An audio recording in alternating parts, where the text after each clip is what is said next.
Mitch McConnell of Kentucky said Wednesday that he will step down as Republican leader in the Senate in November. McConnell, 82, revealed his plans in an address to the Senate, where he currently serves as minority leader. McConnell, who is the longest-serving Senate caucus leader in history, plans to keep his seat in the chamber, which he took in 1985. His current term ends in January 2027. McConnell's sister-in-law Angela Chao, Foremost Group CEO, died on February 11th from an apparent drowning after her car went into a pond on a ranch outside Austin, Texas, which land records show is owned by an entity linked to the office of her husband, venture capitalist Jim Breyer. Now, let's listen. There's a certain introspection that accompanies the grieving process. Perhaps it is God's way of reminding you of your own life's journey, to reprioritize the impact of the world that we will all inevitably leave behind. I turned 82 last week. The end of my contributions are closer than I'd prefer. My career in the United States Senate began amidst the Reagan Revolution. The truth is, when I got here, I was just happy if anybody remembered my name. President Reagan called me Mitch O'Donnell. Close enough, I thought.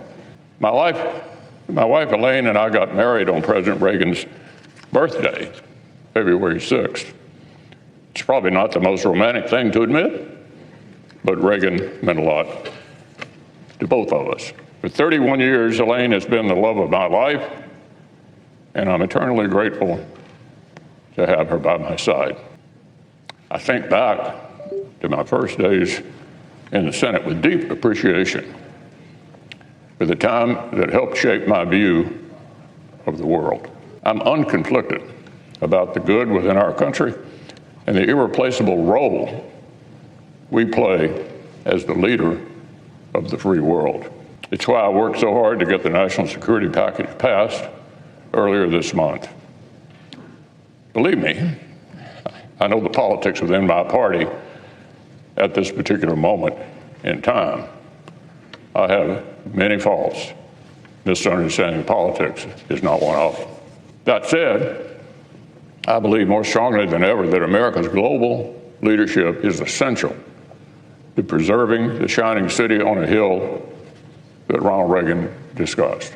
As long as I'm drawing breath on this earth, I will defend American exceptionalism. So as I've been thinking about when I would deliver some news to the Senate, I always imagined a moment when I had total clarity and peace about the sunset of my work.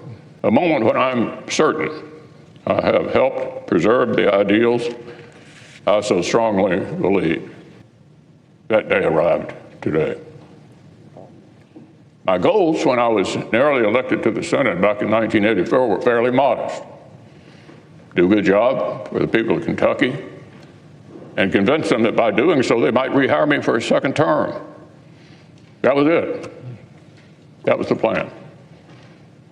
If you would have told me 40 years later that I would stand before you as the longest-serving Senate leader in American history, frankly, I would have thought you'd lost your mind. I have the honor of representing Kentucky in the Senate longer than anyone else in our state's history.